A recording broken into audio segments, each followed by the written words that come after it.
what a treat to see all of you. I am just feeling very grateful to be part of this community and part of this moment, and to see lots and lots of familiar faces here. It is such a pleasure for me to get to interview Professor Alva Taylor. He is the director of the Center for Digital Strategies, and he's also a professor at Dartmouth's Tuck School of Business. So we're very, very lucky to have the benefit of his wisdom and expertise. I also have a personal story to share about Professor Taylor and his wife, who is also Professor Taylor. Her name is Gail Taylor, and we met, I think, 6 years ago or 7 years ago when I was still at Stanford. Gail, in addition to being a professor, is also a social entrepreneur. She started an organization called Rise, which helps women from underselected backgrounds accelerate in their early careers. And when I was telling her about BreakLine 6 years ago, the very first time I met her, she said, I want to fly out from New Hampshire and teach. And I said, at that time, I was self-funding BreakLine. I said, I don't have any money. I can't pay you. I can't get your ticket. I can't get your hotel. She said, I don't care. I'm coming. She flew out, stayed with my family, taught in the very first BreakLine program, knocked everybody's socks off. The next year, Gail and Alva flew out from New Hampshire to teach in the second BreakLine program. They have been phenomenal champions and supporters of me, of our team, and of BreakLine from the very beginning. And Alva, I'm so grateful and happy to have you here tonight. I wish it was in person again, but nonetheless, just to be together virtually is a really special thing. So thank you so much for joining us. Oh, it's my pleasure. What you do is great, and what all of this community does is great. So I'm happy to be here. So we, Alva and I sort of developed the general topic for tonight, which is strategy under extreme uncertainty. We did this months ago, and yet we couldn't have known that this particular moment would be especially interesting to have this conversation. And Alva, I sort of wanted to start there at that high level. You study and you research strategy under uncertainty. And I'd love for you to share with us what led you to think about this issue and how it has changed over the last few years. So this didn't come naturally. So I'm trained as an engineer, which is all about precision, as those of you with that background. And then I did management consulting. And in management consulting, even when you're not sure about something, you have to act as if you're sure about it, right? So that was the background. And then I went to get my PhD at Stanford. And while I was there, I actually co-taught a class with Andy Grove, who was the former CEO of Intel. And I can remember I was in his kitchen and we were eating homemade chocolate chip cookies. And the floating point issue. So for those of you who may not remember, the Pentium chip, sort of an earlier version of one of Intel's early chips, had this floating point problem, which meant that on a rare occasion, it would make a mistake in division. And you had to, it was like 1 in 9 million, this happens. And so this came out and we were in the kitchen and the chocolate chip cookies were great. And that came out and some of the press was talking about it. And I asked him about it. And in his sort of Hungarian twang, he said, Alva, that's not a big problem. There's only 10 people in the world that it'll matter to, who do enough calculations where it'll matter, right? And he was dead wrong, dead wrong. So it blew up, it got bad press. They actually found that there were many more people using the chips and the laptop that the chip were using to do high volume precision calculations in that way. They ended up having to recall all of the chips. They took almost a $500 million write-off. So he was dead wrong. And Andy Grove, to this day, I still regard him, and I've met hundreds of CEOs at this point. He's still the smartest CEO in thinking about that I've met and thinking about building a company and building internally his people inside a company. And he was dead wrong. And so that's what really sparked me to think about this, was how could someone so smart, so dedicated, get this wrong? How did he miss it? And the reason why he missed it was because things were changing. In that world in computing at that time, he thought people were using desktop for just word processing, small spreadsheets, all the things that we think about now. What he didn't realize is that as the power of the laptops increased, that people were using it, we're putting them together and using it for much more complicated, sophisticated things. And the fact that it wasn't just what they were using it for, but it was the customer expectations. But in his world, he was used to spending all of his time thinking about building fabrication plants where you have to be precision and precise in building them.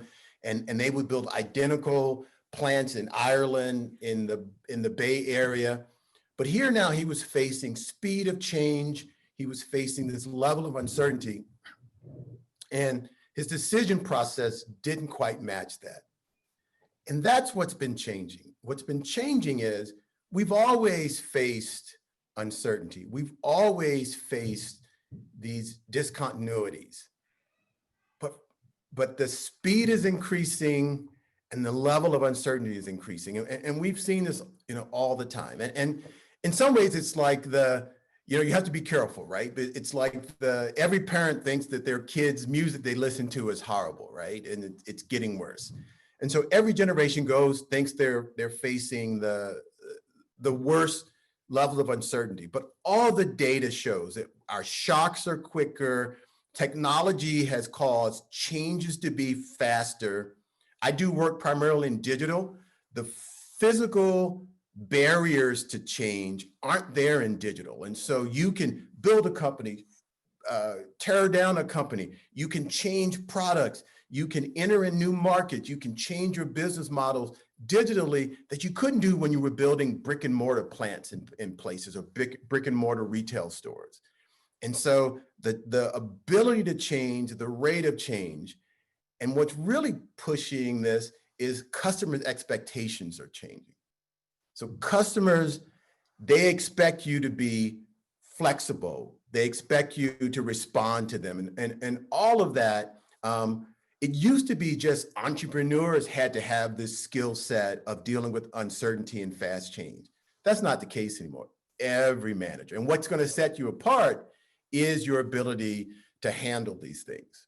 And so that's how I came to address this.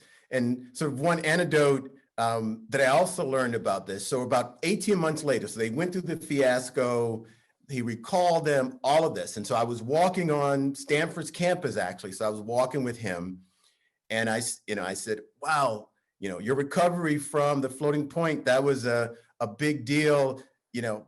How are you going to make sure you don't make that mistake anymore? And his response was, I never made a mistake. I knew it was going to be a big deal the whole time, right? And in his mind, he had organized it so that he wasn't wrong. And I've been thinking about that. It was that sort of just denial. But I do think when you deal with a lot of uncertainty, forgetting mistakes is actually a pretty important, it's a pretty important skill. It's like, I think they talk about it's why, for any of you golfers, is why as you get older, it gets harder to make putts because you've gotten this scar tissue of missing putts. And so you remember those. And so I do think there's something about forgetting your past mistakes and dealing with the future uncertainty in that way. So that's a long-winded way of saying how I got here, Bethany. I'm so surprised to hear your perspective on that last part of forgetting mistakes, because I thought you would have said learning from those mistakes is really important for future performance. Right. So, but you have to learn from the mistakes, but in some ways you can't blame yourself because then you start second guessing yourself. And so you want to learn from, so he wouldn't make that mistake again, but he didn't attribute that mistake to his decisions. Yeah. Interesting. Can we talk about anything else around the unique challenges for managers in these situations? I mean, you've talked about the speed, you've talked about the increasing risk, and both of those make it more complex for managers and leaders to make decisions. Are there other challenges that, that add to the pressure in these situations? Yeah, I think it's one of the things, and when I talk to my students, when I talk to executives, when I ask them, what are the things that make the people that you want to hire, what are the characteristics for the people who you promote, what are the characteristics for your fast risers in the company? It's all the two things they talk about are managing people and handling uncertainty. Mhm. Those across the board. It doesn't matter what organization that you deal with. The problem is those are actually the two things we don't do a very good job of training in either one of those. And when dealing with uncertainty, just think about all of your life, we're trained just the opposite. In grade school, you're trained to get the numbers 2.4, right? If you get that, you get the gold star. And if you don't, you fail. Even when you go to college and you're trying to guess, well, what is the professor looking for? And you're trying to feed back what they're looking for. And I'm sure some of you have experienced that, right? Even if you're writing an essay, like, what are they looking for? What's the rubric you hear, right? So you're always trying to get to this answer, but we aren't trained to handle uncertainty. When I teach in the MBA program and we're doing company cases, one of the things that the students always, when I ask them to make a decision, they always say, oh, I can't make that decision. We need more data. I need more information. I said, no, you're not going to have more information. But oh no, but I could go and look at a Forrester report, or I could have a consulting company come in and they can do studies. And I said, a lot of times you don't have that time, and we can even talk about this a little bit later. And a lot of that, it gives you more information, but it doesn't give you better information to make your decisions. And so I think one of the things that the unique challenges is that we don't have a lot of training, really good training about doing this. And so we tend to learn this on the fly and through our experience in this way. And I think that's unfortunate. Mm-hmm. Alva, as you're talking, I'm thinking in particular about our BreakLine veterans who have learned through trial by fire, making decisions under high stress situations in very ambiguous environments. And so what I hope they're hearing from you is they have a competitive advantage in this respect in the So marketplace. I'm going to give you, I don't want to jump in, but I'm going to give you, so in my initial thoughts of talking to this, I said, wow, I'm going to be talking to these people who are actually ahead of the game. Because when I talk to my students, and I'll have those with military backgrounds, they'll talk about, it's one of the few places where you actually get trained, right? You do scenario planning and they put you in the field and they help you, and things go wrong and you've got to react. But I didn't want to presume in this setting, but in my classroom, it's one of the things that I draw on that as an example of one of the few settings in which people actually get trained in handling uncertainty and making decisions when things go wrong in that way. And so, yes, I agree I agree wholeheartedly that I think people with that background are ahead of the game, which, by the way, is also sometimes challenge or in conflict with the whole idea of chain of command as well. So I get pushback from, not pushback, but I get both sides when the people with military backgrounds in my class talk about that. So I want to talk specifically about your viewpoint of this topic under COVID. But before we get there, I mean, there have been times this year, this has been such a tough year. And Yes.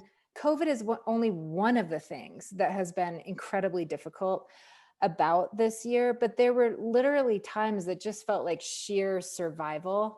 And I think as an entrepreneur and as a leader, coming up with strategy when you're in that survival moment is really, really difficult.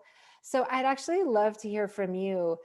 before we find those ourselves in those moments, Yeah. are there models that you recommend to managers and leaders to build strategy when they find themselves in these circumstances? It's interesting. I think it's been a tough year for everybody, even companies that are doing well. It's been a challenging year with people working from home and all of the other things. I think, and most companies have gone through some form of sort of stopping some things that maybe weren't high priority, whether it's just physically pulling out of office space or actually stopping some processes. Everybody has had to adjust to kind of the COVID world and doing some things just to survive, whether it's, and probably survive is the wrong word, but to, in terms of keeping the company successful, whether that's social distancing, whether that's how do you get your product in the hands of people, all of these things. And then you have this idea of adapting.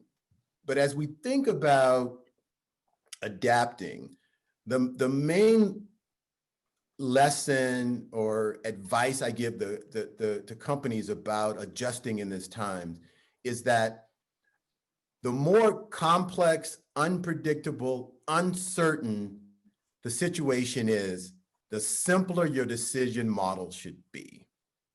And so, and that's for a couple of reasons. One is because things are changing so quickly, you want to be able to change and adapt to the feedback that you've gotten.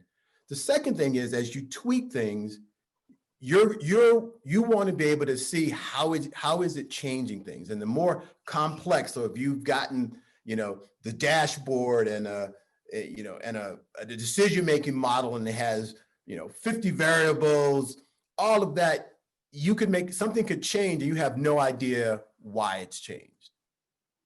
Right. And so what I push organizations to do is just use really basic, simple models. And one I use from a mental standpoint, and you often hear this idea of pivot, right? So we often hear people talking about pivot.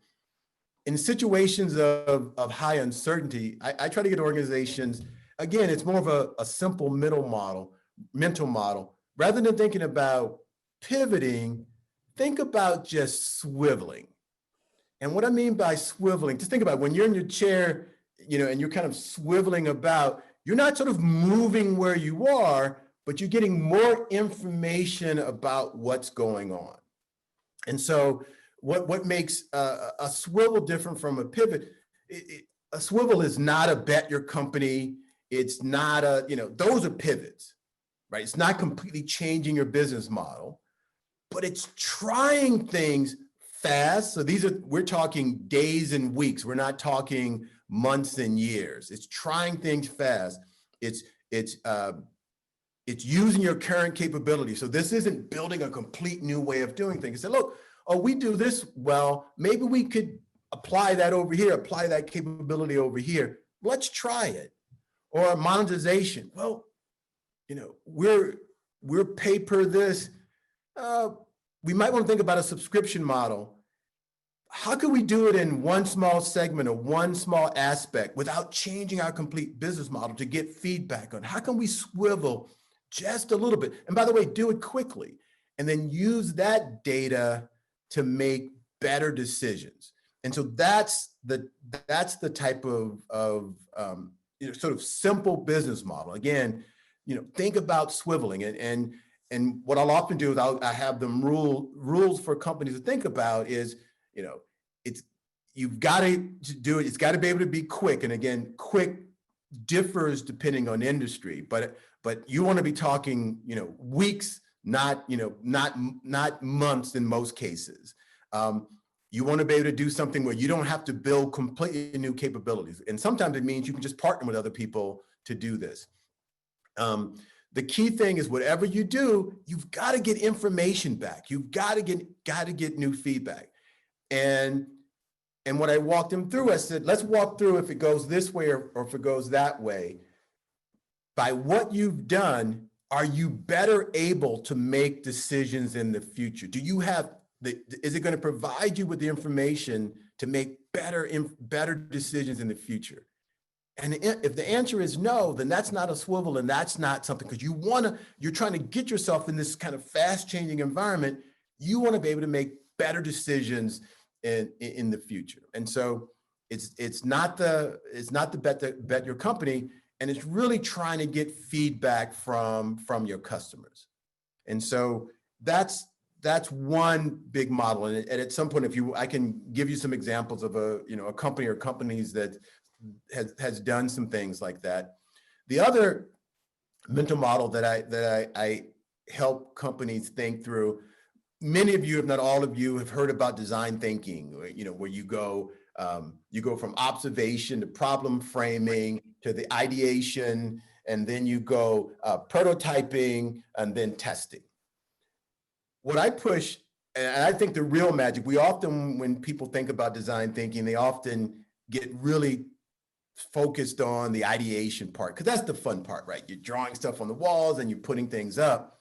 But the real power of design thinking when it comes to uncertainty are the first two phases, which is observation and problem framing. And so I would often take those two parts and push organizations to use those and push managers to use those, because observation is about, what's powerful is you're getting real-time information. So if things are changing quickly, you're getting the information now that's going to help you make decisions going forward. It's not based on old information, et cetera. And you're getting what people are actually doing. And then the problem framing is, again, you're not dependent upon what you've always thought about in the past, but you're focusing on what are the real problems that I'm facing given this new world. And often they're very different than the problems you faced before. And so this idea of swivel and then the front end of design thinking are two tools, I think. And again, simple, basic mental models that help managers think through these types of situations. I think your point about simplicity is also so crucial. It reminds me of, that adage, if you have 25 values, you have none. Yes. Right. So that's really interesting. Can we bring this to COVID and Okay. talk about this experience of COVID, this global experience, this national experience, this community experience, this personal experience of COVID? What has this shown us about management and leadership under enormous uncertainty? So COVID has accelerated both internal and external changes. And so there are things that we thought were going to happen. It was going to take 3 to 4 years. It's happened in, not even 3 to 4 months, but, 90 days. And so it's accelerated lots of different things. And there are companies going out of business, some of them, not their fault. There are also some companies that are going out of business where you've often, when you drive by them, you go, how are they staying alive? Like we have a Kmart that just closed in our area, and I never saw very many people in there. It never was one of our top places to go shop.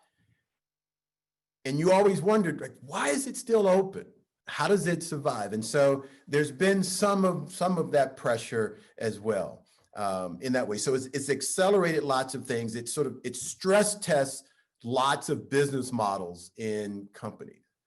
I think one of the great things that that the response of companies to COVID has shown is often people, when in the past where we've talked about change and adjusting to uncertainty, it's people have a hard time changing. What our response to COVID has shown is people are pretty darn good at changing. We don't like it. It can still be tough and uncomfortable, but we can change. What's needed is urgency, clear purpose, clear time frame. When we have those, people change really well. Right? We can do it. All the things, I'm sure all of you have been involved in organizations, situations where you've done some amazing things in weeks and months that you've never been able to do before. I've talked to companies where, and a refrain is, they're doing something now that had always come up in discussions and had been on the back burner, but now with COVID, we just had to push it through. And we've done it. We didn't worry about getting it perfect, but it had to be done. And so if you take those lessons going forward, I think those are the organizations long-term that could keep that same level of clarity, of urgency, of sense of purpose, of not trying to be perfect. I think those are the companies that are going to continue to be successful going forward. Really interesting. What about data? I sometimes feel like we're in this, in a strange moment, you know, where there are facts and alternative facts and other facts. Like, what is can you talk about the use of data and how that plays into decision making? So I think this is, if not the key issue for companies going forward, it's definitely in the top 2 of almost every company about how do you get data? How do you use data? What data do you trust? And for managers, I think this is really critical. The 2 things that make data use challenging, when, again, we're talking about uncertainty. The 2 things that make use of data challenging in this situation is the first one is non-stationarity. And what non-stationarity means is that the underlying drivers of what's driving your data, whether it's sales or what people are doing or how people make decisions, is changing. And so people may have done something 6 months ago that now they're doing something very different because the underlying drivers have changed. And of course, COVID is a prime underlying driver that's changed what people are going to do. And so often, if you're using historical data to make current and future decisions, you're actually moving yourself down in a bad direction, because you're making decisions based on how people used to act. And so data gathering of ongoing real-time behavior as things occur is really important. And by the way, that's why this whole battle over sort of mobile data and real-time data and cookies on your computer, that's why you see companies battling over this, because that's the one place where they can get current real-time data of what you're doing and how you're doing it. And so you see how valuable that is. The second thing that makes data use difficult is there's real data, and then there's data affected by impression management. And we see a little bit of this in sort of the situation that we find ourselves now with election, where as we think about sort of polling, and one of the things, the polls have been tremendously wrong on expectations in all the different states and expectations of how they thought the voting was going to go. And you ask yourself, again, these aren't dumb people. Like, why are they so wrong? And part of the reason why they're so wrong is when you ask people to give you data, they will often give you what's the best impression versus what is it that they're actually going to do. Sometimes it's intentional and sometimes it's not. An example of this is there was a grocery store that they wanted to stock their grocery store. So what they went is, and they were trying to stock with what are we going to have on our grab and go items? And so they asked people, well, what do you want to have the snack on? What do you want to have the grab and go? And Bethany, what would you say if somebody asked you, and I was going to cold call someone on the call, but I'll cold call Bethany. So what would you say, Bethany? Fresh veggies. Exactly. You would say veggies, carrot sticks, maybe a little hummus, broccoli chips, snow peas, all of that. Definitely not coconut cookies. There you go. So that's what people say. But we know that isn't what people do. So they stocked all the healthy stuff. And what did people buy?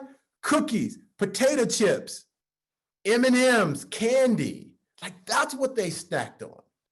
And so you have to be, so dealing with data is you got to make sure that the most valuable data is observational data. And so be really careful about asking people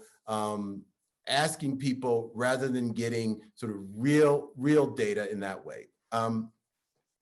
But data use and how you use it, it's also better for when you can sort of isolate certain situations and make better decisions based on data that you can gather about really clear points in time. And I'll give you an example of a company that uses data really well. So there's a company called Legendary Studio. So they're a movie company, and they did the Hangover series, they did Interstellar, they did Straight Outta Compton, they did a lot of the rock movies they were involved in that way. And so they use data quite a bit in their decision making. And one of the ways they use data, and so they were trying to decide, they were staffing this movie.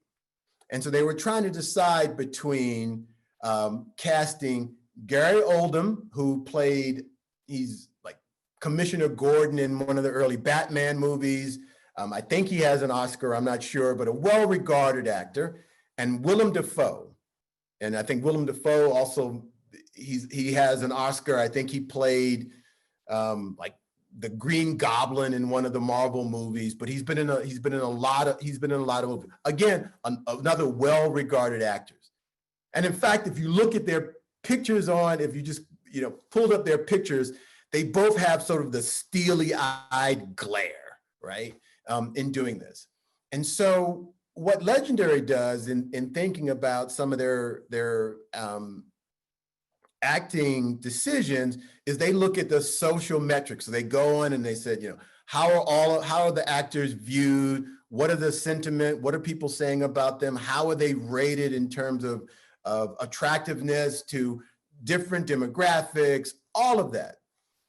And what they found was that these two actors were almost identical in all the sociometric, all of the data. So Willem Dafoe and Gary Oldman. They decided to go to Willem Dafoe.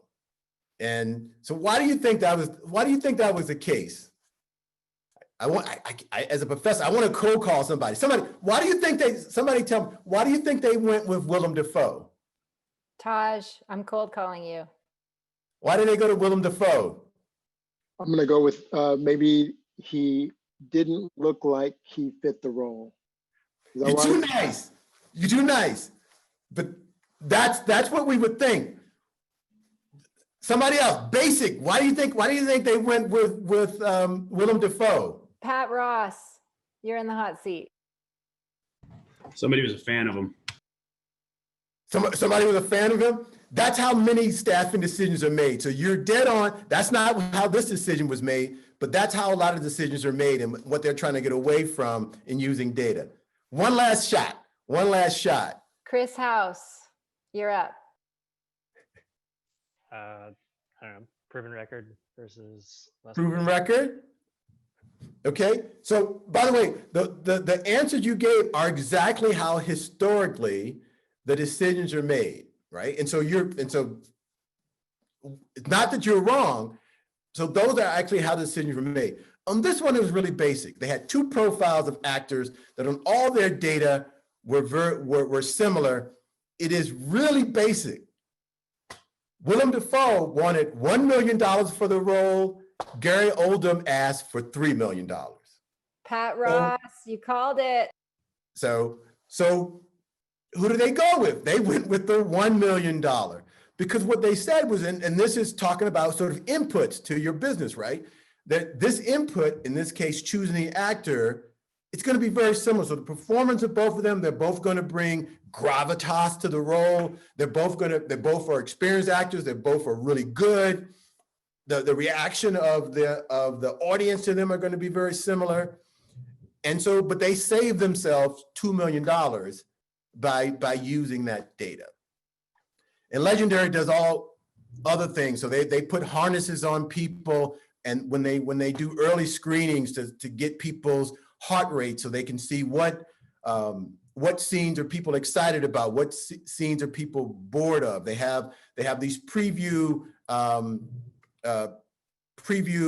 movie theaters, back when we could go to movie theaters, where they would put iPads on the back, and they would just capture your facial expression, so they could see when you weren't paying attention to the screen, or if there was a car chase and then halfway through you got bored and start eating popcorn. So they use data to try to make better decisions. They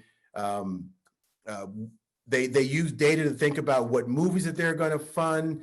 And so this is a type of real-time data that they gather to help you make decisions. And they don't use it to think about, okay, which star, so this gets back, I think, Pat, like which star, we're going to put, because again, that's harder to tell. And that gets back to somebody wants this person or et cetera. But for those sort of separable decisions, they use data quite a lot. And so it's using data that's applicable. It's using data that's applicable to the decision that you're going to make. It's getting real-time data that you can use, and not sort of impression management data. Those are some of the things that you want to do in using data. But I actually see, I was going to say more bad decisions being made because of data, and I wouldn't necessarily say more bad decisions, but I see more big mistakes being made out of using bad data. Because the problem with calling it data is that we assume, oh, we use data, it's got to be right. And I've seen just some big investment, big business model decisions made based on bad data. Alva, before we leave this topic, there are a couple questions from our audience. I want to turn to those. The first is from Raphael, who's an Army officer, and he's asking, with future regulations aimed at limiting the amount of data available to companies, how does a company frame a problem set in a future operating in a limited data world? Yes, I think, first of all, I think you're going to see some companies just go out of business.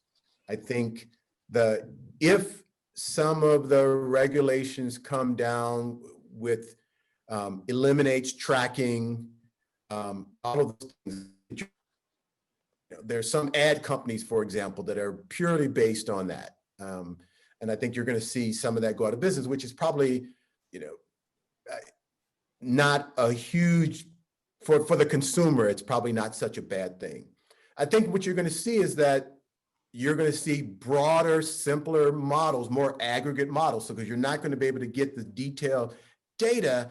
And so what you're going to see is, in some ways, it's going to be a slight return back to the old broadcast model of using data, where you're going to get much more aggregated data. You're not going to get as granular data.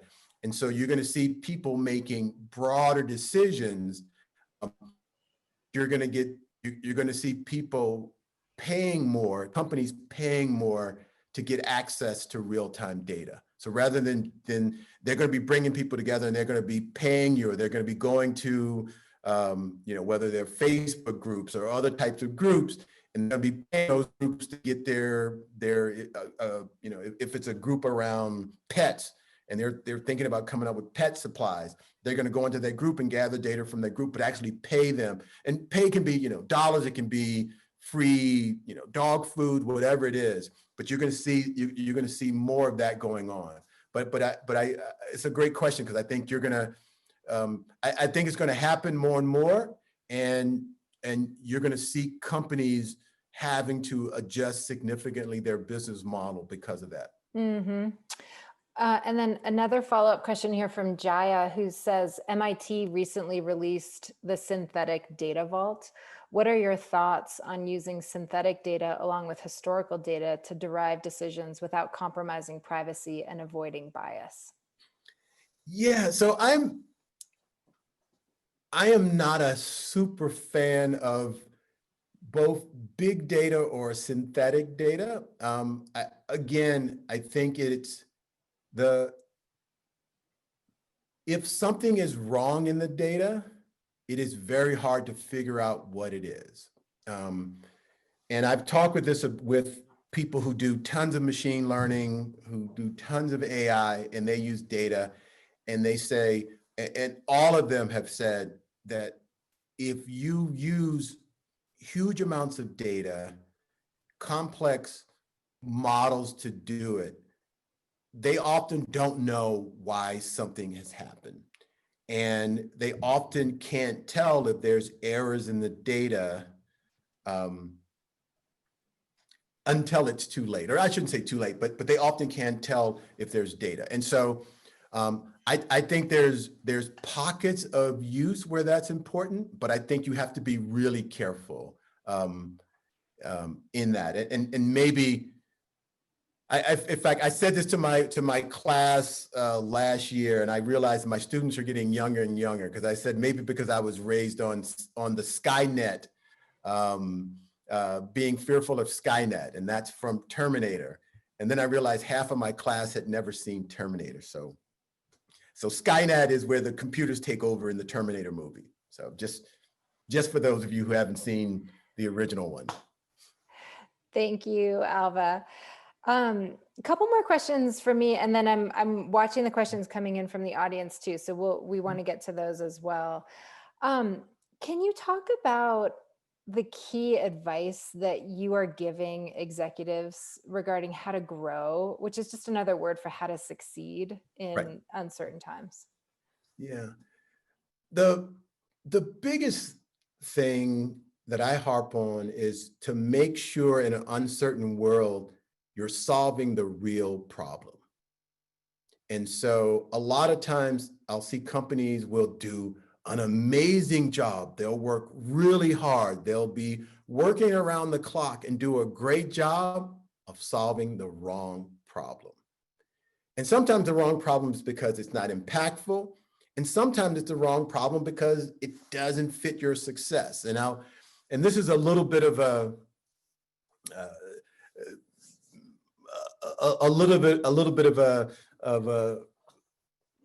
I'll let you judge. But so I was talking with a company, they use AI and machine learning to do anti-money laundering. And so they help financial institutions. And so big banks, financial institutions, they have regulations about about stopping money laundering. So people illegally using funds. And so, people do things like they'll take illegally gained money, they'll buy, houses, they'll buy things and they'll sell them off, and then they'll put that money in the bank, and they'll, all of you who've seen sort of the detective movie, they'll clean the money. And so banks aren't supposed to help them with that. And so there are certain flags to do this. And so this company was hired by, and I probably shouldn't say the bank, but it's one of the biggest banks in the world, to help them with anti-money laundering. And so they did a great job in doing in using AI to determine what might be a potential anti-money laundering thing. And so they got the incidences down of anti-money laundering sort of really low. They got fired. So why did they get fired? So just for time, I won't cold call, but the reason why they got fired was that wasn't what the bank had hired them for. The bank had hired them to do enough so they wouldn't get fined, that they wouldn't get sued, so they wouldn't be violating the regulation. They had done such a good job that, in fact, they were driving away business, right? And and we can argue whether that should be the right problem the bank wanted or not, but they did a great job of solving the wrong problem. And so when we're dealing, and that's, when you're dealing with things, and as a consultant, I saw this all the time. You'd go in to do work for a client, and there would always be this tension because they'd ask you to come in to do work, but then you realize once you've been there for a while that wasn't the real problem. And so what do you do, right? And so what great managers do is they think about, before I go into it, and by the way, that's one of the things that design thinking helps you to think about, is what is the real problem here? What is the real customer need? what are we trying to solve here in doing that? So that's an uncertainty when things are changing, that becomes increasingly important in that way. The other thing that I tell them is, and I'm a operations research industrial engineer by training, and we were trained to optimize. That's one of the things, you want to maximize throughput and all of those types of things. In an uncertain world, optimization is the enemy. That you want to leave some slack. You want to leave some reversibility. You want to leave some, if I'm wrong, can I recover in that way? And so you want to think about, you want to build in contingencies to the decisions that you're going to make so that you're able to react. And those are the two things that I think, make sure you're solving the right problem, and then make sure that you don't optimize so much that in case you're wrong, and by the way, you want to build in getting early signals in that you're not stuck in that way. That's absolutely fascinating. I want to ask one more question and then quickly shift to questions from our audience. I mean, we've talked about leading in uncertain times, using data thoughtfully, understanding the problem that you're solving, not over-engineering the solution. Mm-hmm. What worries you, like given this conversation that we've had, what worries you coming out of the COVID environment, given the arena that we're in right now? So this is interesting because what companies have done is they've done a set of things just to survive. So we were all in the survival scramble for a while. And then we went into, there are certain sets of things where we're doing some things and now we've got them to work, and we said, oh, that's not so bad, right? That's pretty good. What worries me as we come out of COVID is that we don't do a good job of identifying those things that make sense and those things that we just did to survive. And some of the things that make sense, you can see already people boomeranging and coming back from. Telehealth is one example. So I was talking to a company called Parsley. They do telehealth. And so as we all know, given COVID and people didn't want to go to hospitals or couldn't go to hospitals depending on what the time frame was as much. So telehealth really exploded, and lots of, I don't know about your hospital, but lots of our hospitals here now offer telehealth appointments, and this company was in that telehealth space. Initially, the insurance companies would reimburse for the telehealth at the same rate as you going to the hospital. So we faced this COVID situation, the insurance companies adjusted, but now all of a sudden, what this company was saying, that the insurance company are now telling them, if you want to get full reimbursement for that, you've actually have to go to the hospital. And it doesn't make sense, right? It just doesn't make sense. All the studies have shown that the telehealth is more efficient, that it's less costly, that it does a great job particularly for many of the ongoing things, it does a great job, but it doesn't fit the way the insurance company historically have done business in that way. And so you're going to see, so all of a sudden, these hospitals are having to go back to their old model rather than keeping something that's worked. And by the way, that helps broader population, because with telehealth, you can reach more rural locations, you can provide a broader set of services, all of these things. And so my one worry is that we've seen all of these great things that you can do, and then the moment it's the rush back to we have this this view of how things used to be, right? This nostalgia. It's the rush back because, oh, that was so much better. And so that's one of my worries. But the other side is that you actually keep things that don't make sense or keep things that don't work, right? And remember, we were doing some things because we were trying to survive. So, the fact that your restaurant now only offers spaghetti and meatballs because that's the only thing that you can pick up, going forward, probably not going to, that's not going to be enough to build a clientele, right? when that was all people could get, we're willing to do it. But going forward, that probably doesn't make sense. And so it's that adjustment, figuring out what's going to stick, what makes stick, what's going to stick, how customers' behaviors have changed. I think it's a real thing in that way. And I know I'm going on a little bit because I think this is really important because we often miss it. So one of the things that's happened, so ESPN just laid off a lot of people. I think the announcement was today. I think they laid off like 200 or I think it was 300 people and then 200 jobs they didn't fill. And, there's lots of reasons why that, sports viewing is down because you don't have certain things, but there are a couple of things that are going on there. One is consumer behavior and one is organizational behavior. So with COVID, and I had a meeting with ESPN executives 2 weeks ago on this. And what they talked about was that it used to be if they were televising a football game, like an NFL football game, they would send 50 to 100 people on site to televise the game. They would have all these technicians, et cetera. Now they're doing it with 10 people, right? And the announcers, by the way, aren't even at the site. They're remote. They can be in their home, but as long as they have fiber without the delay, they can do it there. And so they're thinking, why would we ever, why would we go back? Because the quality hasn't appreciably dropped. Why would we ever go back to a 50 and 100? So the actual operations in going through COVID has shown us we can do things differently. And so that's part of, I think, the things that are going to be sticking. But people's behavior has changed. And so it used to be for lots of people on Sundays from 1 o'clock to 6 o'clock, you watch football, right? That was your Sunday thing.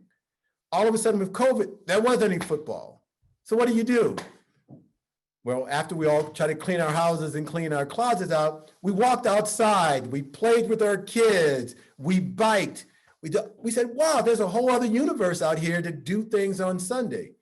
Now when football's back, we still are going to watch football, but we've broken that habit. And now, we're probably going to watch 10, 15, or 20% less than we watched before. And that changes the economics of this. And you see this in, movie going is probably going to be the same way. When movie theaters open back up, we're still going to go, but releases are going to be quicker. We're probably going to go 10 or 15 or 20% less. And I think you're going to see that in lots of different areas. And I think that's what what managers are going to have to figure out. What's going to stick, what should stick, and what's not going to stick. Professor Taylor, what a treat to have you with us. Thank you so much for spending the last hour. I'm sending huge virtual hugs to you and Gail and your 4 kids, and just so appreciate the time. Thank you so much. Thanks as you can tell, I would love to have all of you in my class. That way we can really go back and forth. What you're doing, the last thing I want to say, Bethany, is that, I work with a lot of entrepreneurs and business people and different things. And one of the signs of success, when they look at sort of what makes people success in their career and successful in their companies, is their willingness to put in the time to learn new things, to train themselves, to network with people, to reinvest in their careers. And so just by doing this, the people on this call and who work with you are ahead of the game. That's all the data shows that if you look at who's going to be successful, it's the people who are willing to make the effort to reinvest in themselves. And so I applaud all of you. And thanks for taking some time out of your evening when you can be doing a whole bunch of other stuff. So Well, really appreciate it. Wouldn't have missed it. Professor Taylor, thank you so, so much. And thanks to all of you for joining. Hope you all have a great night. We'll see you soon. Good night, everyone.